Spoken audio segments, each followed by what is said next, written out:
Hola otra vez, bienvenidos a este último segmento de Panorama, que es el segmento de salud.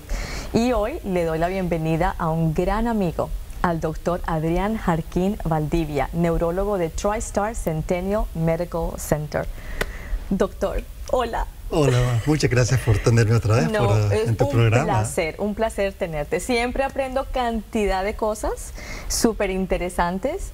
Hoy vamos a tratar un tema bastante triste, bastante fuerte, pero me parece que bastante importante para que nuestra comunidad esté alerta. Y hemos escuchado muchísimo en los últimos meses, sobre todo, sobre el uso de los opioides. ¿Qué significan opioides? ¿Qué es eso?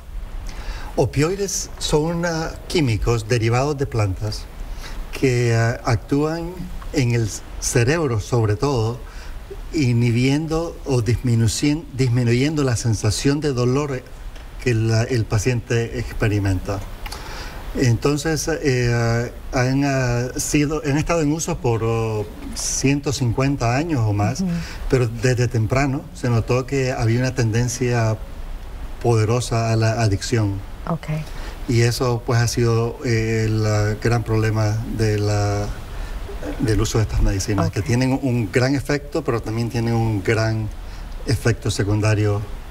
Que es la adicción. Que es la adicción. Y esas son las medicinas que nos dan cuando vamos a una cirugía o a una operación fuerte, ¿verdad? Entonces cuando uno sale, el médico, el cirujano te recomienda 3 o 4 pastillas de esas, que tú te las tomas y te quita todo el dolor, pero también te calma completamente y te sientes así como en las nubes, muy relajado, muy tranquilo.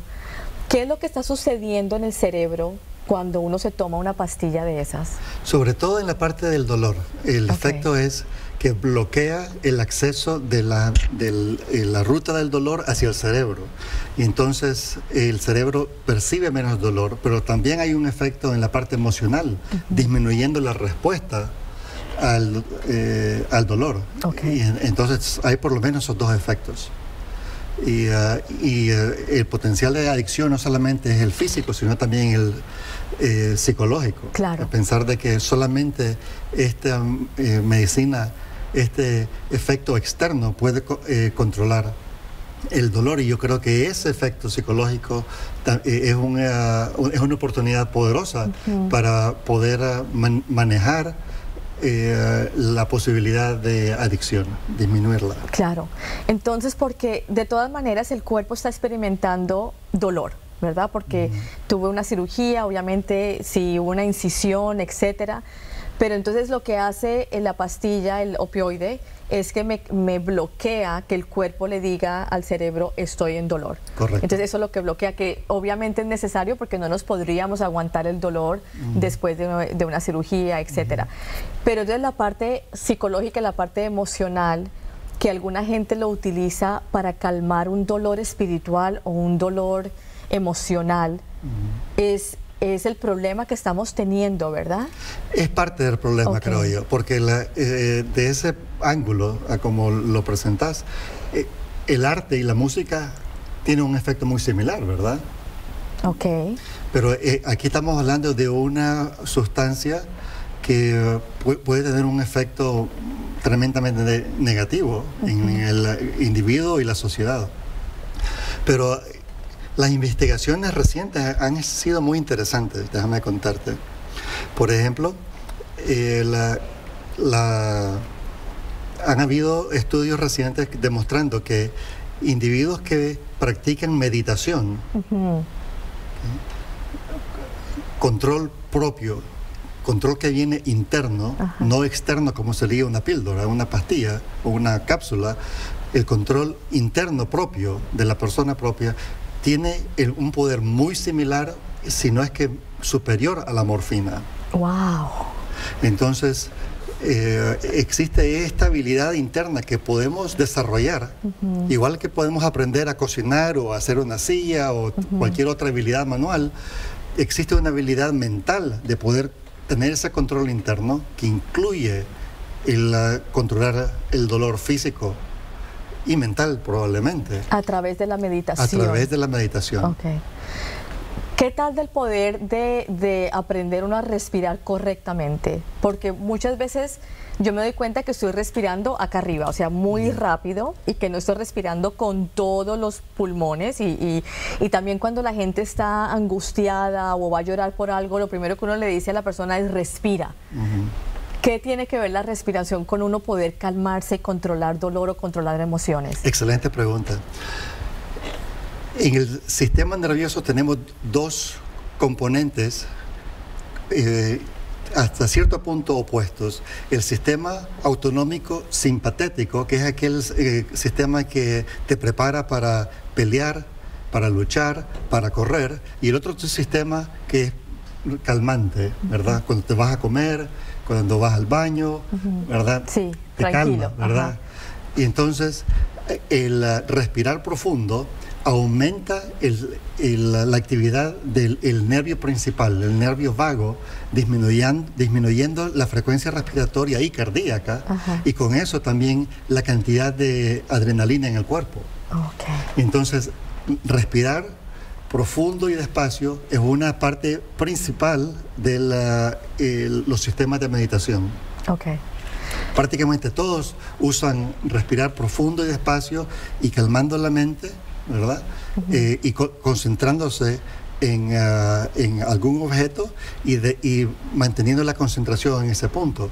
Obviamente la mente va a tratar de desviarse de ahí, ¿verdad? Sí. Pero la idea es, no, cuando uno siente que se va desviando la mente del enfoque de ese punto que distrae, ¿verdad?, del resto del mundo, volverlo a traer de vuelta a su lugar. Correcto. ¿Verdad? Y eso vuelve a ir para otro lugar, lo vuelve a traer. Volviendo al tema de los opioides y de lo terrible que está sucediendo, sobre todo en Estados Unidos, la cantidad de muertes que están sucediendo por eso, la adicción que ocurre, ¿qué podemos hacer para ayudar a alguien? ¿Y qué podemos hacer cuando le recetan a uno mucho esas pastillas? Yo sé que uno puede llevarlas a las estaciones de policía para entregarlas. ¿Cómo puede uno deshacerse de algunas pastillas que ya no necesita, o de un anciano que ya falleció y que estábamos cuidando, etcétera? ¿Qué consejos prácticos nos das? Primero, la seguridad de la persona y las personas en la casa. Y estoy aquí pensando en niños también, que puedan accidentalmente encontrar las pastillas y tomárselas. O sea, que el adulto tiene que ser responsable de ese tipo de medicinas con efectos muy serios. Y entonces, al terminarlas de usar, si no las quiere descartar, guárdelas muy seguramente. Pero si no las necesita, yo creo que la mejor sugerencia, la sugerencia más saludable sería llevarlas a buscar en el internet cuál es el lugar más cercano donde puede descartar ese tipo de medicinas. Y descartarlas con seguridad. Y la policía o una estación de ese tipo va a tener por lo menos una guianza de cómo descartar esas medicinas. Sé que tienen en algunas estaciones de la policía donde unas cajas de seguridad donde uno va, no le preguntan a uno nada y uno puede voltar ahí la botella de pastillas o las pastillas y ya. Porque a veces también, si hay robos en la casa de uno o alguna cosa pasa y se roban las pastillas, las pueden vender por $100, $200 como droga, ¿verdad? Y ese es el problema que estamos teniendo también. Entonces, el sanar ese problema espiritual o ese problema, ese vacío emocional con estas pastillas es lo que está sucediendo ahora, porque la gente no sabe cómo manejar el estrés o el vacío o la falta de visión, y eso todo viene por no cuidarse internamente, ¿verdad? Tiene muchos niveles, pero eso me recuerda una idea que yo comparto mucho con mis pacientes, que es la idea de jugar y el bienestar, ¿verdad? La Organización Mundial de la Salud dice que la salud es el bienestar en 3 áreas de nuestra vida, en el área física, el área psicológica y el área social. Entonces, las 3 áreas están conectadas, ¿verdad? De tal manera que si algo le pasa a una, las otras 2 tienen que ser afectadas. Entonces, una de las áreas de esas, la parte psicológica, social y física, todas conectadas, digamos, si una se mueve, la otra repercute y pasa al otro lado.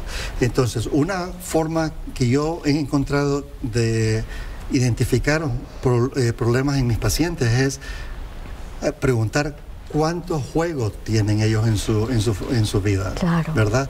Y me he encontrado entonces que si tenemos una línea, ¿verdad?, donde hay poco juego o demasiado juego, que existe tal claro, cosa, ¿verdad? Claro. Hay un lugar medio, ¿verdad? Y ese lugar medio también es el punto donde el bienestar es más alto. O sea que si uno juega poco, su bienestar va bajando. Sí. Y si uno juega demasiado, su bienestar va bajando. Claro. Entonces uno tiene que encontrar un término medio. Sí, ese balance. Como hemos dicho antes, todo en moderación. Claro. ¿Verdad? Incluyendo juegos. O sea que si usted no está jugando suficiente, está en su casa, aburrido, viendo televisión o haciendo...